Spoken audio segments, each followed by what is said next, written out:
धर्मे निधनं श्रेयः धर्मो भयावः अर्जुनवाच अथ केन प्रयुक्तोऽयम् पापं चरति पुरुषः अनिच्छन्नपि वार्ष्णेय परादिव नियोजितः श्रीभगवानुवाच कामयेष क्रोधेष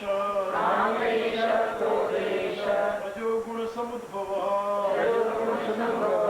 महाशनो महापाप्मा विद्येनमिह वैरिणम् धूमेनाव्रियते वह्निर् यथादर्शो मलेन च यथोर्वेनावृतो गर्भात् तथा तेनेदमावृतम् आवृतं ज्ञानमेतेन ज्ञानिनो नित्यवैरिणा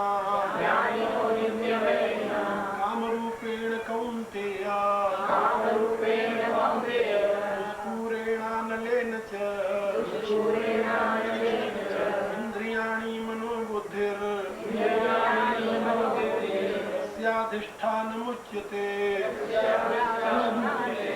एतैर्विमोहयत्येष ज्ञानमावृत्य देहिनम् तस्मात् त्वमिन्द्रियाण्यादौ नियम्य भरतर्षभ पाप्मानं प्रजहीहेनम् ज्ञानविज्ञाननाशनम् इन्द्रियाणि परण्याहो इन्द्रियेभ्यः परं मनः मनसस्तु परा बुद्धिर् यो बुद्धेः परतस्तु सः एवं बुद्धेः परं बुद्ध्वा सत्तभ्यात्मानमात्मना जहि शत्रुं महाबाहो कामरूपं दुरासदम् ॐ तत्सदिति श्रीमद्भगवद्गीता उपनिषत्सु ब्रह्मविद्यायां योगशास्त्रे श्रीकृष्णार्जुन संवादे कर्मयोगो नाम तृतीयोऽध्यायः। श्रीकृष्णं वन्दे जगद्गुरुं श्रीकृष्णं वन्दे जगद्गुरुं श्रीकृष्णं वन्दे जगद्गुरुं श्रीकृष्णं वन्दे जगद्गुरुं श्रीकृष्णं वन्दे जगद्गुरुं श्रीकृष्णं वन्दे जगद्गुरुं। श्री कृष्ण भगवान की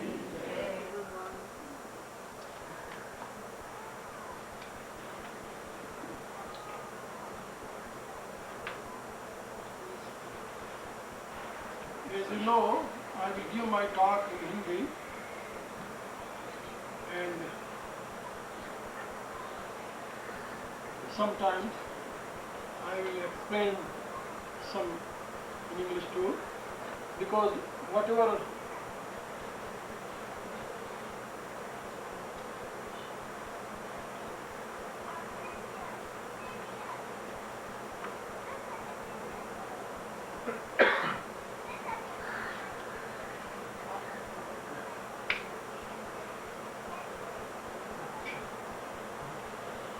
as I was telling you, whatever I am teaching here,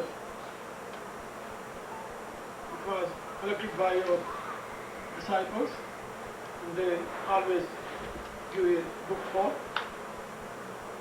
in Hindi. So,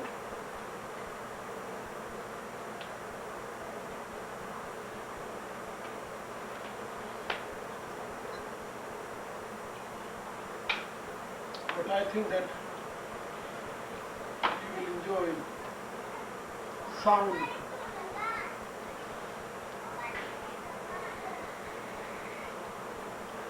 कल मैंने गीता तीसरे अध्याय की भूमिका के विषय में थोड़ी सी बातें बताई थी।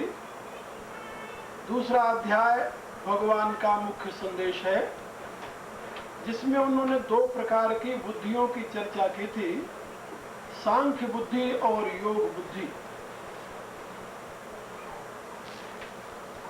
सांख्य बुद्धि में प्रकृति पुरुष, शरीर शरीरी, देह देही, दूसरे शब्दों में nature and spirit, sentient and insentient, animate और इनएनिमेट,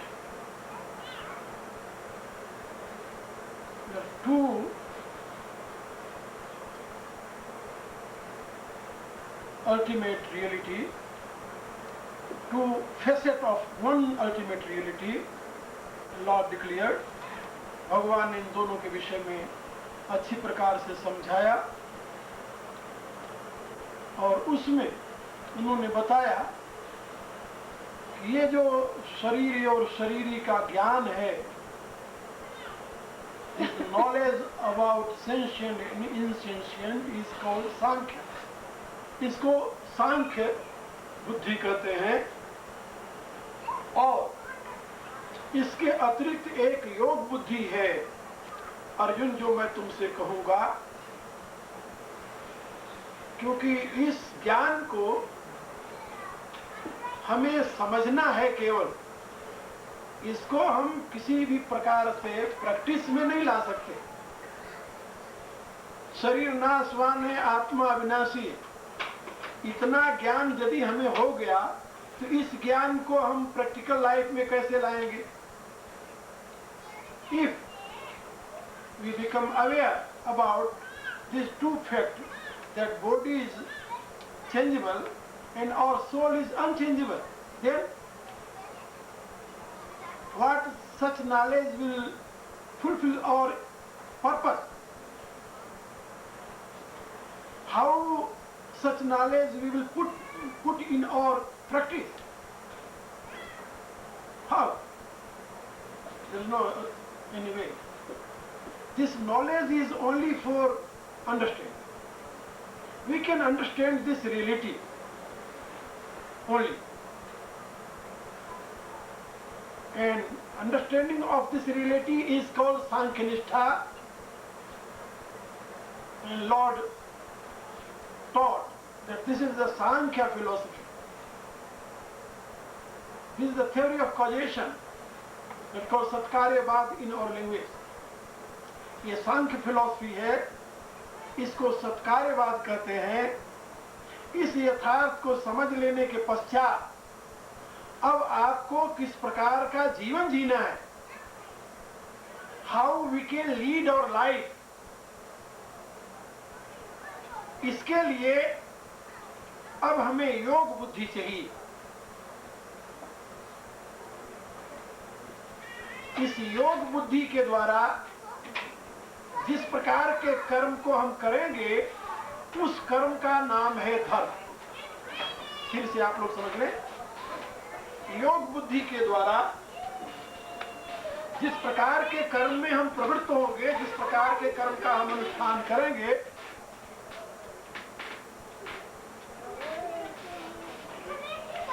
उस कर्म का नाम है धर्म। इसीलिए भगवान ने उसको बहुत उच्च स्थान दिया और बताया, नेहा विक्रम नाशोस्ति प्रत्यवायो न विद्यते स्वल्पमप्यस्य धर्मस्य त्रायते महतो भया। ये जो मार्ग तुम्हें बुद्धि योग का मैं बता रहा हूं, योग बुद्धि का, इस धर्म का थोड़ा सा भी यदि तू अनुष्ठान करेगा तो तुम्हारे उस अनुष्ठान के प्रारंभ का कभी नाश नहीं होगा और इसका कभी तुम्हें उल्टा फल भी, विपरीत फल भी नहीं मिलेगा। स्वल्पम अपि अस्य धर्मस्य त्रायते महतो भया। यदि इस धर्म का तू थोड़ा भी अनुष्ठान करेगा तभी महान भय से तू बच जाएगा, मुक्त हो जाएगा। वह महान भय कौन सा? पतित होने का, नीचे गिरने का, निम्न योनियों में जाने का। यानी फिर तुम कभी निम्न योनि में नहीं जाओगे, भगवान का एक कथन। ये दो बुद्धियों की चर्चा की। अर्जुन ने आगे, जैसे कि मैंने बताया था, पूछ लिया कि जिनको ये बुद्धि प्राप्त हो गई उनके लक्षण क्या है। इसके बदले में भगवान ने स्थित प्रज्ञ की व्याख्या की 18 श्लोकों में। जहां पर स्थित प्रज्ञ का लक्षण भगवान ने बताया, वहां पर त्याग की महिमा गाई। पहले प्रजाति यदा कामान सर्वान पार्थ मनोगतान आत्मनिएव आत्मना तुष्ट स्थित धीरुच्यते।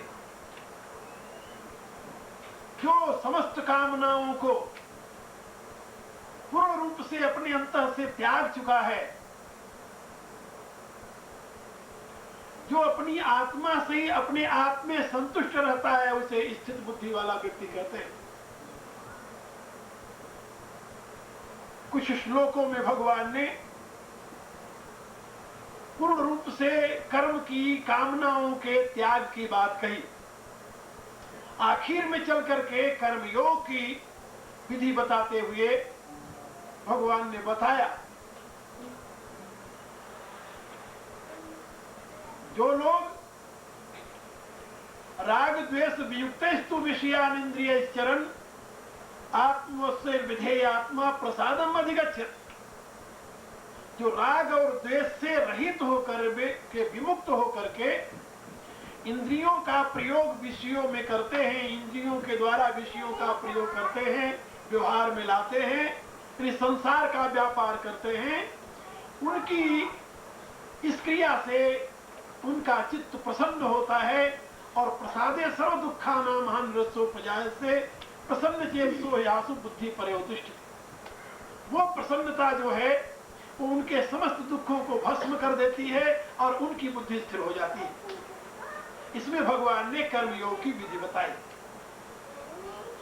अब ये बात अर्जुन को समझ में नहीं आई। क्यों नहीं आई? कल मैंने इसके कारण को बताया था कि अर्जुन घबराया हुआ, अपने गुरुजनों को देख करके द्रवित हुआ, मोहित हुआ, तमोगुण से आवृत हुआ, भगवान की शरण में गया। सतोगुण से युक्त हुआ नहीं गया।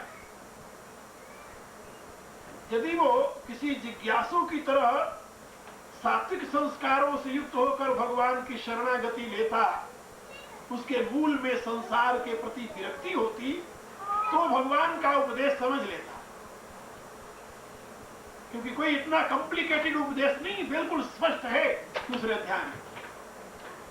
लेकिन अर्जुन तो मोह से पीड़ित होकर, व्यथित होकर, घबरा करके भगवान की शरण में गया है। इसलिए भगवान की उस बात को समझ नहीं सका। वो प्रभु से प्रार्थना करने लगा। तीसरे अध्याय में उसने प्रार्थना की पहले श्लोक में, प्रभो ध्यायसी चेत कर्म मनस्ते मता बुद्धिर जनार्दन तत्किम कर्मणि घोरे माम नियोजयस केशव। हे जनार्दन, चेत यदि ते मता, आपके मत से, आपके विचार से, कर्मणि बुद्धि ज्यायसी, कर्म की अपेक्षा बुद्धि श्रेष्ठ है, तत्माम किम घोरे कर्मणि नियोजयस केशव। तो हे केशव, आप मुझे इस घोर कर्म में क्यों लगा रहे हैं? यदि आपके विचार से कर्म की अपेक्षा बुद्धि श्रेष्ठ है, तो आप मुझे इस घोर कर्म में क्यों लगा रहे हैं? भगवान ने ये नहीं कहा था कि कर्म की अपेक्षा बुद्धि श्रेष्ठ है। भगवान ने ये नहीं कहा था कि बुद्धि की अपेक्षा कर्म अश्रेष्ठ या न्यून है। कर्म की भगवान ने कोई बात की नहीं थी। भगवान ने तो दो निष्ठाओं की बात की थी, सांख्य बुद्धि की और योग बुद्धि की बात की थी। बुद्धि की दो अवस्थाओं की बात की थी, कर्म का वहां कोई जिक्र नहीं था। हाँ, ये बात जरूर कहा था, कर्मणि एव अधिकारस्ते मा फलेषु कदाचन। कर्म योग की बात जरूर कही थी। कर्म योग को ही भगवान ने धर्म की संज्ञा दी है। धर्म की बात कही तो भगवान ने दो बात कही थी, एक तत्व विज्ञान की और दूसरे धर्म विज्ञान की। तत्व विज्ञान और धर्म विज्ञान, ये दो विज्ञान है। तत्व विज्ञान हमारे ज्ञान से संबंधित है, हमारे आंतरिक स्वरूप से संबंधित है, और धर्म विज्ञान हमारे प्राप्त शक्ति के प्रयोग से संबंधित है। हर एक व्यक्ति के जीवन में ये दो पहलू, हर एक व्यक्ति के जीवन में दो पहलू विद्यमान है। एक तो आपका ज्ञान और दूसरा आपका कर्म, और इन दोनों को जोड़ने वाला आपका जो हृदय है, भाव जिसे कहते हैं, वो ज्ञान का अनुयायी होता है।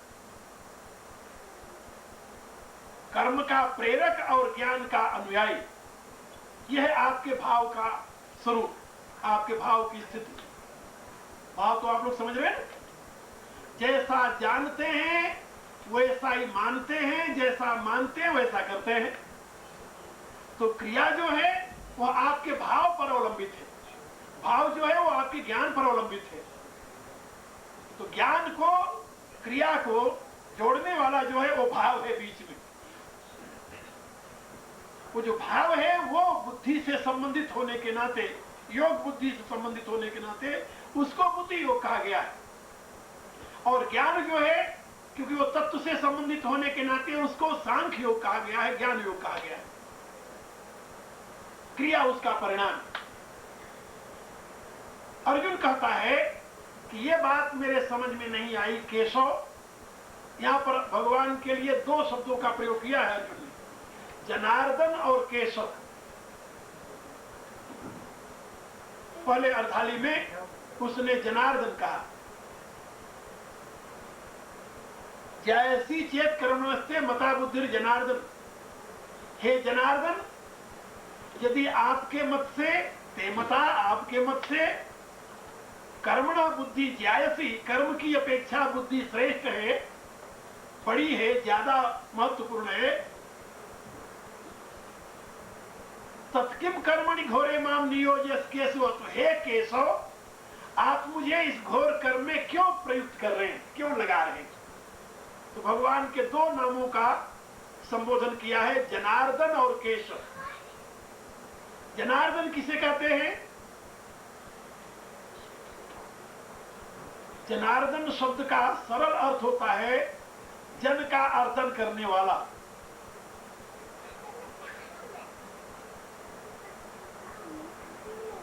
लेकिन जनार्दन शब्द का प्रयोग भगवान के लिए होता है भक्तों के दुख को दूर करने वाला। सरल शब्दों में जनार्दन शब्द का अर्थ होता है भक्त के दुख को दूर करने वाला, शरणागत के दुख को दूर करने वाला। अर्जुन कह रहा है कि कर्म तो दुख का कारण है और आप जनार्दन हैं, आप तो अपने जनों के दुख का अर्दन करते हैं प्रभु, दुख का नाश करते हैं, तो आप मुझे इस दुख में साधन में क्यों प्रवृत्त कर रहे हैं? आपका नाम जनार्दन है और आप मुझे दुख के रास्ते पर क्यों ढकेल रहे थे? एक बात। दूसरे में कह रहा है केशव।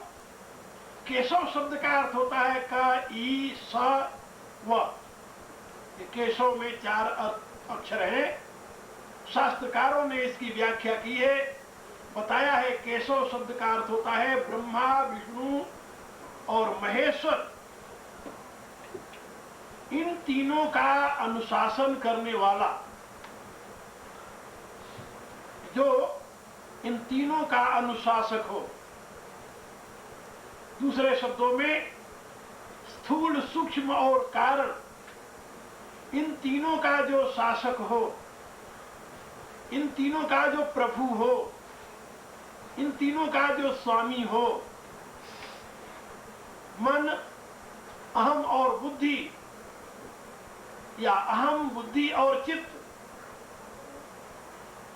वेदांत की भाषा में। इन तीनों का जो प्रेरक है वो केशव है। तो अर्जुन कह रहा है कि आप तो केशव हैं, आप तो मेरे अहम को, मेरे बुद्धि को, मेरे चित्त को प्रेरित करने वाले हैं। आपकी प्रेरणा के बिना तो इस सृष्टि में कुछ भी नहीं होता, तो आप मुझे इस घोर कर्म में क्यों प्रेरित कर रहे हैं? आप ही प्रेरक हैं, आप केशव हैं, आपकी प्रेरणा के बिना कुछ नहीं होता इस सृष्टि में, तो आप मुझे इस घोर कर्म में क्यों प्रेरित कर रहे हैं प्रभु? आप मुझे उसी कल्याण के रास्ते पर क्यों नहीं प्रेरित करते? ये भगवान के दो नामों का अभिप्राय है। यहां पर अर्जुन के कहने में जो भाव है ये है कि आपकी दृष्टि में कर्म छोटा है और ज्ञान बड़ा है, बुद्धि बड़ी है। तो आप मुझे उस बुद्धि को प्राप्त करने का ही रास्ता बताइए जिससे मेरा कल्याण हो। आप मुझे कर्म के रास्ते पर न ले जाइए जहां मैं पुनः बंधन में पड़ूं, जहां से पुनः मेरा पतन हो, जहां से पुनः मुझे दुखी होना पड़े। क्योंकि आपने बार बार कहा है कि समस्त दुखों का जो मूल स्रोत है वो कर्म है। इसलिए प्रजाति यदा कामान सर्वान पार्थ मनोगता, मन के अंदर बसने वाली समस्त वासनाओं को, समस्त कामनाओं को, जो समस्त कर्मों की जड़ है, बीज है, उनको त्यागने की बात आपने कही। बात तो बिल्कुल ठीक है। दुनिया में समस्त कर्मों की जड़ क्या है? या समस्त दुखों की जड़ क्या है? हमारे कर्म। और समस्त कर्मों की जड़ क्या है? हमारी वासना। वासना से प्रेरित होकर हम कर्म करते हैं और कर्म के परिणाम में हम दुख भोगते हैं। यही होता है। योग दर्शन में पतंजलि ने बताया, सतिमूले तद विपाका जाति आयुर्भोगा। हमारे कर्म के जब विपाक बनते हैं ना, कर्म हमारा पक जाता है, तो पके हुए कर्म से 3 प्रकार के फल हमें मिलते हैं, जाति, आयु और भोग। किस जाति में हमें पैदा होना है, कितनी आयु भोगनी है और कितने दुख सुख भोगने हैं, ये तीनों निर्णय हो जाता है हमारे उस कर्म के फल विपाक होने पर। और कर्म विपाक 2 प्रकार का और फल देता है आगे, ते ह्लाद परिताप फला पुण्या पुण्य हेतुत्वात्। अब वो कर्म पाप और पुण्य से मिश्रित होते हैं, इसलिए वो 2 प्रकार के भोग देते हैं, सुख और दुख। जितना मात्रा में पुण्य कर्म है उतना सुख देगा, जितनी मात्रा में पाप कर्म है उतना दुख देगा। कुछ लोग ये सोचते हैं कि अमुक व्यक्ति तो पाप कर रहा है, उसको तो दुख नहीं मिल रहा है, वो तो बड़ा सुखी है। हम तो पुण्य कर रहे हैं फिर भी हम दुखी हो रहे हैं। उनको ये पता नहीं है कि बीज यदि आज वो खेत में तो तुरंत फल नहीं लगने लगता उसमें से। वो तो जब बीज अंकुरित होगा, वृक्ष बनेगा, फिर फूलेगा, फिर फलेगा, फलने के बाद जब पकेगा तभी तो अपना परिणाम देगा। तुरंत नहीं होता। इसी रूप से हर एक व्यक्ति अपने कर्म का बीज बो रहा है, कर्म का बीज बो रहा है। 13वें अध्याय भगवान ने बताया है, ये शरीर जो है ये क्षेत्र है और शरीर में रहने वाला मालिक जो इसका है वो क्षेत्रज्ञ है। जैसे किसान अपने खेत में बीज डालता है, जैसा बीज डालता है वैसे वो प्राप्त करता है। इसी प्रकार से तुलसीदास जी ने अपनी एक छोटी सी पुस्तिका उनकी है, बहुत छोटी सी, बैराग संदीपनी, उसमें लिखा है, तुलसी यह तन खेत है, मन क्रम वचन किसान, पाप पुण्य 2 बीज है, बवे सो लवे निदान। वो कहते हैं ये शरीर जो है यही खेत है और मन, वाणी और कर्म क्रिया ये तीनों किसान हैं और इन तीनों के द्वारा पाप और पुण्य 2 प्रकार के बीज बोए जाते हैं। जैसा जो बोता है वैसा वो काटता है। ये बात याद रखो। ये नहीं कि जो आज बोएंगे आप तुरंत काट लेंगे, ऐसा नहीं होता। आप देखते हैं ना, कोई बीज बोते हैं तो बरसों बाद फल देता है, कोई बीज डालते हैं 4 महीने में फल दे देता है, कोई बीज ऐसा है 2 महीने में फल दे सकता हो, कोई बीज ऐसा है 10 वर्ष में फल देता हो। तो अनेक प्रकार के बीज हैं, उनकी अनेक प्रकार की वैरायटीज हैं। किस वैरायटीज के बीज आप बो रहे हैं, कितनी वैरायटी आप बो रहे हैं, ये आप जानते हैं, आप समझें। और जितनी वैरायटीज के बीज आप डालेंगे उसी को आप काटेंगे। अब कितने वर्ष बाद इसका फल मिलेगा आप जाने।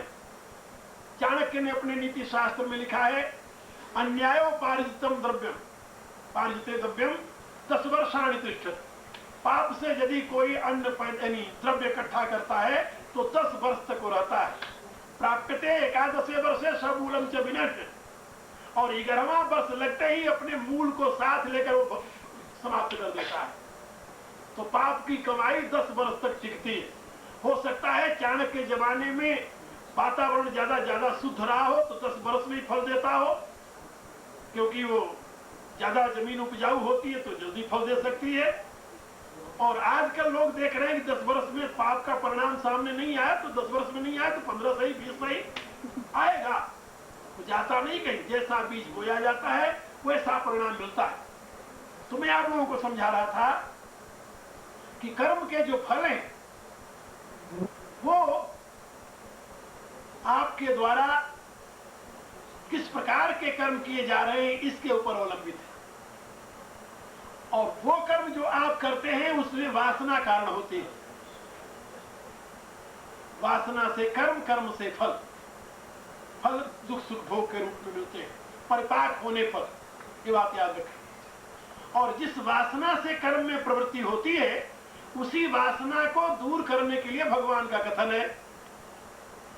और वो केवल ज्ञान योगी के लिए नहीं, वो कर्म योगी के लिए भी निर्वासनिक होना आवश्यक है।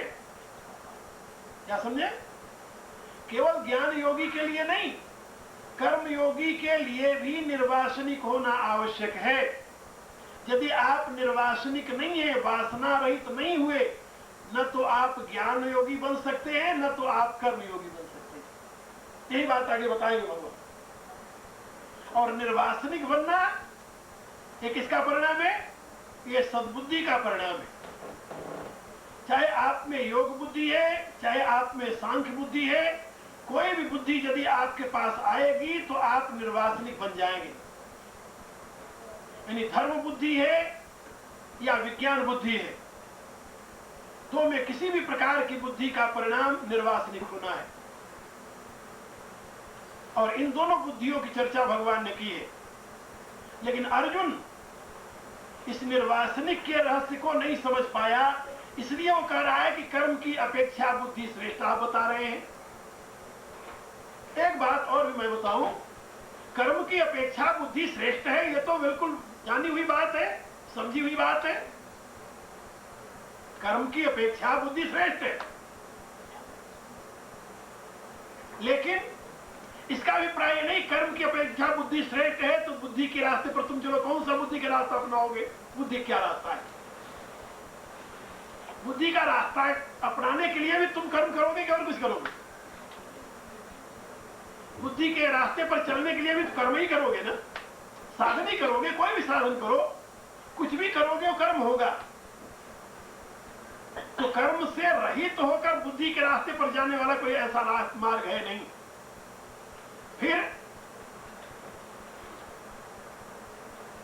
फिर अर्जुन को यह संदेह क्यों हो गया? इसलिए हो गया कि अर्जुन सही बात समझ नहीं सका। उसने ये सोचा है कि बुद्धि का रास्ता जो है वो एकांत में बैठकर केवल मेडिटेशन करने वाला रास्ता है। कर्म का रास्ता जो है वो तलवार और धनुष बाण लेकर युद्ध में लड़ाई करने का रास्ता है। लेकिन भगवान के कहने का यह अभिप्राय नहीं है।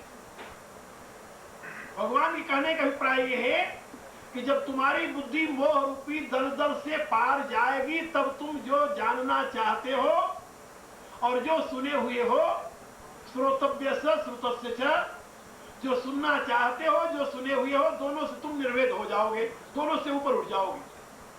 और ऐसी अवस्था में तुम्हारी बुद्धि समत्व को प्राप्त कर लेगी योग की साधना करके। तो जिस बात को भगवान समझाना चाहते हैं वो बिल्कुल स्पष्ट है, और वही आगे भगवान फिर समझा रहे हैं अर्जुन के प्रश्न पूछने पर कि प्रभु, आप यदि कर्म की अपेक्षा बुद्धि को श्रेष्ठ समझते हैं तो आप मुझे इस घोर कर्म में क्यों प्रवृत्त कर रहे हैं? उसका सवाल भी बड़ा सिंपल सा है, इसमें कोई कॉम्प्लिकेशन वाली बात नहीं है।